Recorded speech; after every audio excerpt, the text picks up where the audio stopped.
नमस्कार। आज हम एक ऐसी कहानी की तहों में उतरेंगे जो कबाड़ से शुरू होकर कामयाबी तक पहुंचती है। जरा सोचिए, एक बेकार पड़ा फ्रिज और उससे निकली एक ऐसी सोच जिसने मतलब भारत के हजारों किसानों के लिए उम्मीद की एक नई राह ही खोल दी। हाँ बिल्कुल, हम बात कर रहे हैं जेएच इनक्यूबेटर्स एंड मशरूम्स की। हमारे पास जो जानकारियां हैं वो उनकी यात्रा के मुख्य पड़ावों को तो दिखाती ही हैं। और आज हमारी कोशिश यही रहेगी कि इन पड़ावों के पीछे की जो सोच है, जो चुनौतियां रहीं और जो सफलताएं मिली, उसका एक गहरा विश्लेषण करें। हाँ, मतलब हमारा मकसद सिर्फ कहानी सुनाना नहीं है, बल्कि ये समझना है कि कैसे 2018 का एक छोटा सा प्रयोग देखते ही देखते एक कंपनी बन गया, 20 राज्यों तक फैल गया और किसानों के लिए स्वरोजगार का एक भरोसेमंद जरिया बन गया। तो चलिए इस पूरी प्रक्रिया को समझने की कोशिश करते हैं एकदम शुरू से। बिल्कुल। तो इसकी शुरुआत होती है 2018 में, जैसा आपने कहा भी, एक पुराने इस्तेमाल से बाहर हो चुके फ्रीज से। ये सिर्फ एक जुगाड़ नहीं था, बल्कि एक जिज्ञासा थी शायद कि भाई इस बेकार चीज से कुछ काम का बनाया जा सकता है क्या। वो पहली चिंगारी थी, कह सकते हैं। और फिर 2019 में ये प्रयोग सिर्फ एक व्यक्तिगत जुनून नहीं रहा। इसमें कृषि विज्ञान केंद्र कोरबा के प्रमुख डॉक्टर ऋषि कुमार महोबिया का मार्गदर्शन मिला। ये मार्गदर्शन कितना महत्वपूर्ण रहा होगा? मेरा मतलब, क्या ये सिर्फ सलाह थी या कुछ और भी था? देखिए, स्रोत से जो पता चलता है, ये मार्गदर्शन काफी काफी निर्णायक था। केवी के जैसे संस्थान का जुड़ना उस प्रयोग को एक तरह से वैज्ञानिक आधार और विश्वसनीयता देता है। हाँ हाँ, बिल्कुल। डॉक्टर महोबिया के मार्गदर्शन में ही पहला व्यवस्थित एग इंक्यूबेटर, मतलब एक प्रॉपर मशीन, उसका निर्माण हुआ। ये दिखाता है कि लोकल लेवल पर जो विशेषज्ञता होती है, जो संस्थान होते हैं, उनका साथ मिलना किसी भी इनोवेशन के लिए कितना जरूरी है। सही। ये सिर्फ तकनीकी सलाह नहीं थी, ये उस विचार को एक ढांचा देने जैसा था, एक स्ट्रक्चर। और जैसे ही ये विचार एक ठोस आकार लेने लगा, तो फिर इसे पहचान मिलनी शुरू हुई। मतलब लोकल मीडिया, अखबारों ने इसे कवर किया। इस तरह की जो शुरुआती पहचान मिलती है, उसका क्या असर पड़ता है? इसका देखिए मनोवैज्ञानिक असर भी होता है और व्यावहारिक भी। मनोवैज्ञानिक रूप से तो भाई बनाने वाले का आत्मविश्वास बढ़ता है, लगता है कि हाँ, मेरा काम कुछ मायने रखता है। और व्यावहारिक रूप से ये उनके काम को एक बड़े ऑडियंस तक पहुंचाता है। हो सकता है कोई संभावित ग्राहक देख ले, कोई निवेशक या कोई और संस्था जो मदद कर सकती है, उनकी नजर में आता है। सही बात है। ये एक तरह से बाजार में उतरने से पहले की पहली परीक्षा होती है, आप कह सकती हैं। और ये पहचान सिर्फ लोकल नहीं रही, अगला पड़ाव तो और भी महत्वपूर्ण था। इंदिरा गांधी कृषि विश्वविद्यालय रायपुर का एग्री बिजनेस इंक्यूबेशन सेंटर, मतलब IGKV-ABI, और उसके प्रमुख डॉक्टर हुलास पाठक का मार्गदर्शन, और फिर इसके बाद स्टार्टअप इंडिया में चयन। ये सब कैसे हुआ होगा? मतलब RABI की भूमिका यहाँ क्या रही होगी? हाँ, तो ये जो इंक्यूबेटर्स होते हैं ना, जैसे IGKV-ABI, इनका काम ही यही होता है। अच्छा। मतलब जो शुरू के आइडियाज होते हैं या कोई प्रोटोटाइप बना लिया, उसको प्रॉपर बिजनेस बनाने में मदद करना। डॉक्टर पाठक के मार्गदर्शन में उन्हें जरूर एक व्यवस्थित बिजनेस प्लान बनाने में, अपनी पिच तैयार करने में, और फिर स्टार्टअप इंडिया जैसे राष्ट्रीय मंच के लिए अप्लाई करने की पूरी प्रक्रिया में मदद मिली होगी। RABI ने शायद उन्हें वो इकोसिस्टम दिया, वो नेटवर्क दिया, जो अकेले कर पाना वो थोड़ा मुश्किल होता है। और फिर स्टार्टअप इंडिया में चयन और भारत सरकार से 5 लाख रुपए की सहायता राशि। ये सिर्फ आर्थिक मदद तो नहीं थी, है ना? बिल्कुल नहीं, बिल्कुल नहीं। 5 लाख रुपए की राशि शुरुआती दौर में बेशक बहुत महत्वपूर्ण होती है। हो सकता है बेहतर मशीन बनाने के लिए, कच्चा माल खरीदने या एक छोटी टीम रखने के लिए, लेकिन उससे भी ज्यादा महत्वपूर्ण है वो सरकारी मान्यता। हाँ, वो ठप्पा लगना। एग्जैक्टली। स्टार्टअप इंडिया का ठप्पा लगने से उस प्रयास को एक नेशनल लेवल की वैलिडिटी मिल जाती है। ये निवेशकों, ग्राहकों और दूसरे पार्टनर्स के मन में एक भरोसा पैदा करता है।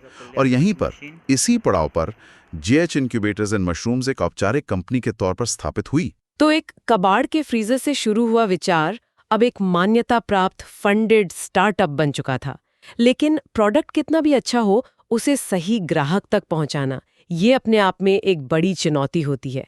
यहाँ IGKV-RBI से जुड़ने का एक और फायदा सामने आया, किसान मेलों में भागीदारी। हाँ, और ये कनेक्शन तो बेहद जरूरी साबित हुआ होगा। इंक्यूबेटर जैसे प्रोडक्ट के लिए असली ग्राहक कौन है? किसान है। बिल्कुल। तो किसान मेलों ने जेएच इंक्यूबेटर्स को सीधे अपने टारगेट कस्टमर्स, किसानों से मिलने का मौका दिया। ये वो जगह थी जहां वे अपनी मशीन दिखा सकते थे, उसकी फंक्शनैलिटी समझा सकते थे और सबसे महत्वपूर्ण, किसानों का फीडबैक ले सकते थे। स्रोत में इसे असली बाजार की खोज कहा गया है। ये जो सीधा संपर्क हुआ होगा, इसका अनुभव कैसा रहा होगा? क्या इससे उन्हें अपनी मशीन या शायद अपनी रणनीति में कुछ बदलाव भी करने पड़े? निश्चित रूप से इसका बहुत गहरा असर पड़ा होगा। सीधे किसानों से बात करके ही उन्हें पता चला होगा कि उनकी असली ज़रूरतें क्या हैं, उनके मन में क्या शंकाएं हैं, वो क्या चाहते हैं मशीन से। हो सकता है पता चला हो कि किसान चाहते हैं कि मशीन इस्तेमाल में आसान हो, या उन्हें आफ्टर सेल सपोर्ट की चिंता है, या फिर कीमत एक बड़ा फैक्टर है। हाँ, कीमत तो हमेशा ही रहती है। बिल्कुल। तो इसी सीधे फीडबैक से ही वे अपने उत्पाद को बेहतर बना पाए होंगे और अपनी मार्केटिंग रणनीति को भी किसानों के हिसाब से ढाल पाए होंगे। ये जो आमने सामने की बातचीत होती है ना, ये अक्सर ऑनलाइन सर्वे या मार्केट रिसर्च से ज़्यादा कारगर होती है, खासकर हमारे ग्रामीण भारत में। और इस समझ का नतीजा उनके विकास में साफ दिखता भी है। आंकड़े तो काफी प्रभावशाली हैं। 2021 में सिर्फ 56 अंडे की क्षमता वाली मशीन से शुरुआत की और 2025 तक 15,000 अंडे की क्षमता वाली मशीनें बनाना, ये छलांग तो मतलब असाधारण है। इसके पीछे क्या कारण रहे होंगे? हाँ, ये वाकई एक ज़बरदस्त विस्तार है, इसमें कोई शक नहीं। इसके कई पहलू हो सकते हैं। पहला तो जाहिर सी बात है, उनकी मशीनें कारगर साबित हुई होंगी, किसानों को उनसे फ़ायदा मिला होगा, जिससे मांग बढ़ी। लोगों ने देखा होगा कि हाँ, ये काम करती है। बिल्कुल। दूसरा, उन्होंने अपनी उत्पादन क्षमता बढ़ाई होगी, शायद बेहतर तकनीक अपनाई हो, अपनी निर्माण प्रक्रिया को सुधारा हो। तीसरा, जैसा स्रोत में भी जिक्र है, जो किसान छोटी मशीन से शुरू करते हैं, जब उनका काम बढ़ता है तो वे बड़ी मशीन लेते हैं। वो 50 से 5,000 अंडे वाली मशीन का जो उदाहरण है, हाँ, ये एक तरह की ऑर्गेनिक ग्रोथ है। और चौथा, यकीनन उनकी टीम और उनके ऑपरेशंस का भी विस्तार हुआ होगा। इतनी बड़ी क्षमता वाली मशीनें बनाना और उन्हें संभालना, ये कोई आसान काम नहीं है, ये एक जटिल प्रक्रिया है। और ये विस्तार सिर्फ क्षमता में नहीं है, उनकी भौगोलिक पहुंच में भी दिखता है। भारत के 20 राज्यों में उपस्थिति, असम, गुजरात, जम्मू कश्मीर, तमिलनाडु, मतलब देश के कोने कोने तक पहुंचना, ये कैसे संभव हुआ होगा? इसमें क्या चुनौतियां आई होंगी? 20 राज्यों तक पहुंचना, हाँ, ये लॉजिस्टिक्स के लिहाज से, मार्केटिंग के लिहाज से और फिर बिक्री के बाद सपोर्ट देने के लिहाज से भी एक बहुत बड़ी चुनौती है। बिल्कुल, अलग अलग भाषाएं, अलग जरूरतें। सही कहा। अलग अलग राज्यों में भाषा, संस्कृति और किसानों की ज़रूरतें भी थोड़ी अलग हो सकती हैं। इसे संभव बनाने में उनकी ऑनलाइन उपस्थिति ने ज़रूर बहुत मदद की होगी। जैसे इंडीमार्ट पर विश्वसनीय सप्लायर का टैग मिलना, ये ग्राहकों का भरोसा जीतता है। हाँ, ऑनलाइन रेटिंग्स और टैग्स काफी मायने रखते हैं आजकल। बिल्कुल। फिर सोशल मीडिया और उनका अपना YouTube channel JH incubators and mushrooms, ये उन्हें सीधे किसानों से जुड़ने, अपनी बात पहुंचाने और शायद दूर बैठे ग्राहकों को सपोर्ट देने का भी एक माध्यम देता होगा। हो सकता है उन्होंने स्थानीय डिस्ट्रीब्यूटर या सर्विस पार्टनर का नेटवर्क भी बनाया हो। इतने बड़े पैमाने पर विस्तार बिना एक सोची समझी रणनीति के संभव नहीं है। ये ऑनलाइन उपस्थिति आज के दौर में कितनी महत्वपूर्ण हो गई है, खासकर जब आप देश भर में फैले ग्राहकों तक पहुंचना चाहते हैं। और यूट्यूब चैनल का क्या खास फायदा होता होगा? बहुत ज्यादा महत्वपूर्ण। देखिए, वेबसाइट और इंडिया मार्ट लिस्टिंग जानकारी देती हैं, विश्वसनीयता बनाती हैं, लेकिन यूट्यूब चैनल एक सीधा संवाद, एक डायरेक्ट कनेक्शन बनाता है। अच्छा। हाँ, वहां वे डेमो वीडियो डाल सकते हैं, किसानों के सवालों का जवाब दे सकते हैं, सक्सेस स्टोरीज शेयर कर सकते हैं। ये एक तरह से कम्युनिटी बनाने जैसा है। किसान देखकर ज्यादा सीखते हैं और वीडियो के जरिए मशीन का इस्तेमाल समझना बहुत आसान हो जाता है। हाँ, ये बात तो है। ये विश्वास बनाने का एक बहुत शक्तिशाली तरीका है, खासकर तब जब ग्राहक मशीन खरीदने से पहले उसे फिजिकली देख नहीं सकता। चलिए अब उनके मूल सिद्धांत पर आते हैं, जो उन्हें शायद बाकियों से अलग करता है। स्रोत कहता है कि उनकी खासियत सिर्फ मशीन बनाना नहीं, बल्कि किसानों की जरूरतों को समझना है। ये सुनने में तो बहुत अच्छा लगता है, पर इसका व्यवहारिक मतलब क्या है असल में? इसका व्यवहारिक मतलब उनके प्रोडक्ट और उनकी सेवाओं में झलकता है। जैसे वे fully automatic egg incubator machine बनाते हैं। इसका मतलब क्या हुआ कि किसान को कम से कम इंटरफेयर करना पड़ता है, समय बचता है और गलती की गुंजाइश कम होती है। ये शायद किसानों से मिले फीडबैक का ही नतीजा हो। फिर 1 साल की वारंटी देना और भरोसेमंद सपोर्ट का वादा करना, ये किसानों की एक बहुत बड़ी चिंता दूर करता है कि भाई मशीन खरीद ली, खराब हो गई तो क्या होगा। हाँ, ये डर तो रहता ही है। बिल्कुल। फिर उच्च गुणवत्ता और उचित कीमत का संतुलन साधना, ये भी जरूरी है ताकि छोटे किसान भी इसे खरीद सकें। ये सब मिलकर दिखाता है कि वे सिर्फ एक प्रोडक्ट नहीं बेच रहे, वे एक पूरा समाधान, एक सॉल्यूशन दे रहे हैं। और उनका ग्राहक वर्ग भी काफी फैला हुआ है।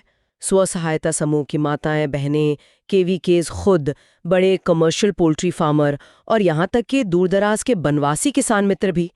इतने अलग अलग तरह के ग्राहकों की जरूरतें कैसे पूरी करते होंगे?